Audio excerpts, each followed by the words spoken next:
Hey you, welcome back to another video of The Square Hole. So the other day I was scrolling through Disney Plus because they own everything now, and I saw this suggestion on my feed for this show called The Sexbox. Now normally I wouldn't look at a show like this, but I had a friend who recommended it to me, so I thought, why not give it a shot? And then I discovered that this was one of the weirdest shows ever conceived for television. So the essence of this show is very similar to a show like Dr. Phil, where you have contestants come on and they have a problem they need solved, and then you have what is hopefully a qualified host to help them through their problems. Except on this show, instead of it being just like a single person who comes by and needs help, you have a couple whose sex life is in shambles. And so they make them talk to what is like a panel of professionals.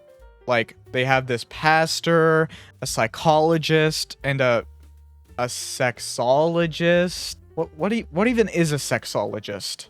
Oh, it says here that it's a scientist who studies human sexual behavior. I mean, I guess I could have figured that one out, but like, I genuinely thought that was something they made up for the show. So I will admit that the people they have hosting the show seem a bit more qualified than someone like Dr. Phil might be. You know, they seem to be actually like practicing their field rather than whatever Dr. Phil does. You're ugly, you're disgusting, I'm gonna kill you, give me $200. So now that I've explained the premise of the show to you, let me show you one of these episodes. So this episode has 3 couples, and our first couple is Brandon and Elle. Elle and Brandon have been married for less than a year and are already acting like an old married couple. Sex is rare, and when it does happen, neither is satisfied. The show, like many other shows, has a little section where the couple kind of gives a testimonial and talks about their problems, and then they bring them out in front of the box. So Elle and Brandon's issue is one that I think a lot of people can relate to, where one partner is pleasing the other more than the other. Basically, Elle is doing a lot of the pleasing and Brandon not so much. But one thing that I did find kind of weird though is that the show treated this almost as if it was like a shocking revelation. Like when Elle describes the issue, one of the therapists goes like this. Sex happens when? Either right before we go to bed or right when we wake up. And what does it involve? He has an orgasm and I don't. You terrible, terrible person. Don't fall asleep tonight or I'm gonna skin you because you didn't please your wife. And it gets worse because when they actually ask Brandon if he was aware of the fact that he wasn't pleasing his wife, this is how he responds. Brandon, did you know that she doesn't have an orgasm? I guess, you know, kind of knew it, but yeah, I guess it's never really been said out loud.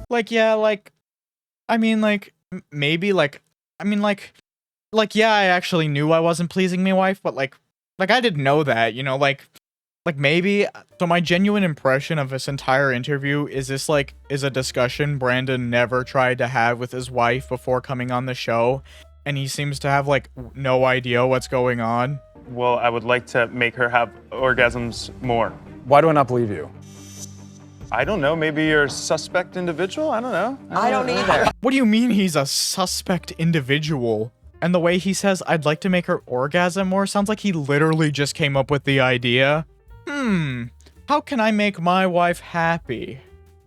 I could make her orgasm more. So they kind of grill Brandon for a bit about how he's kind of a bit of a jokester and doesn't really take these conversations very seriously or have them at all. And they basically tell him that he just needs to have a serious conversation with his wife and actually put in the effort. And I mean, to give him the benefit of the doubt, I do genuinely think he's trying, you know, and wants to be a better person. But I think his main issue is that he's just a little nervous because he's in front of national television and a live audience during this entire thing. Like, not many people could just go up on national television and in front of a live audience and talk about their sex life, let alone how they're not doing that great at it. So after they talk with this panel of hosts, they do genuinely give what I think is some good advice, and then they send them to the box.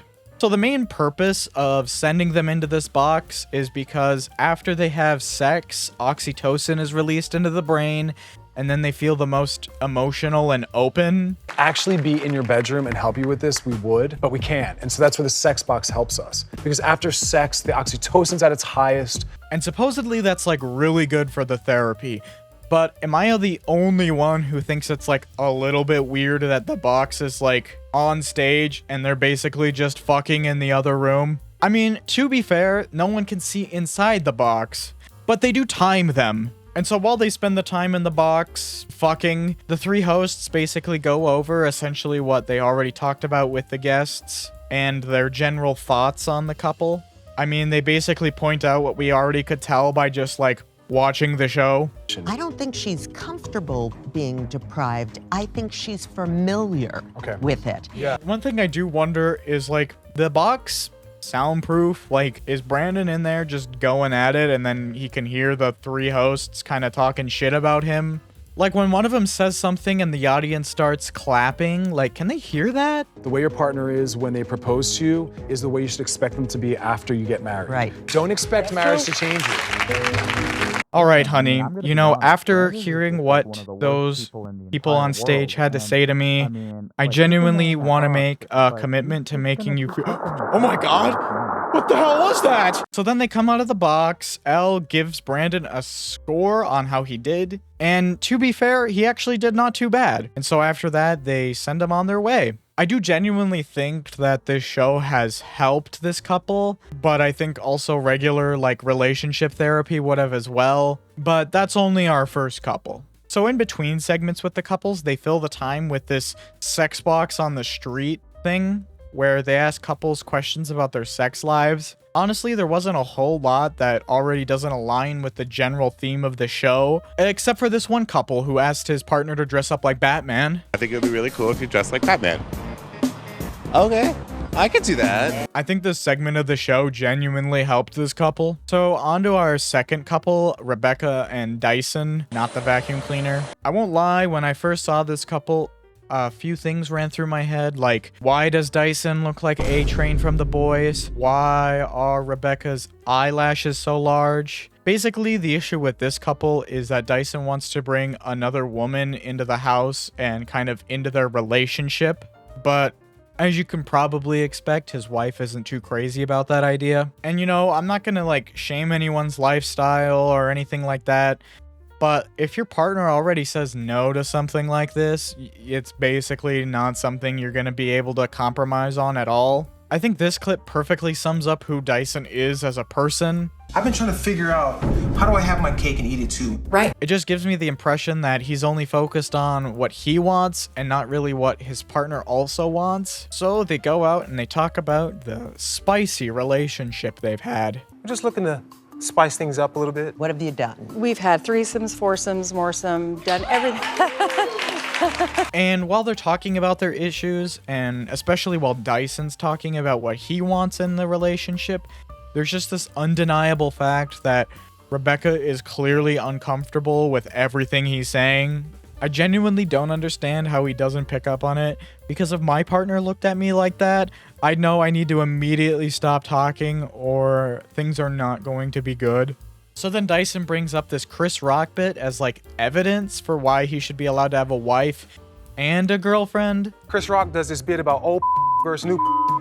You know, there's a lot of good things about the olds, but then you have those things that are kind of lacking because you've just been together. And then everyone hates it. Can I just say that was absolutely the most horrible example. And the craziest part about it is this entire time, his wife is just kind of defending him.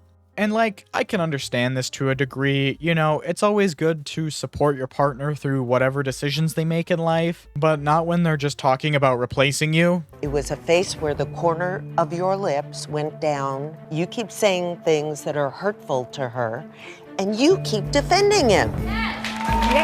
Like, the face she makes here to him is just like, yeah, he's spot on. But she's also like realizing that for the first time. So they get sent into the sex box, spend a little time in there together, you know. And then Dyson comes out and he kind of admits that he wasn't doing enough to please his partner, which is why he needs another one. You know, I'll be the first to admit that I'm lazy. You know, I jump in the bed and I take my clothes off and I lay there like a starfish. If you can't handle enough energy with one woman, why do you want two?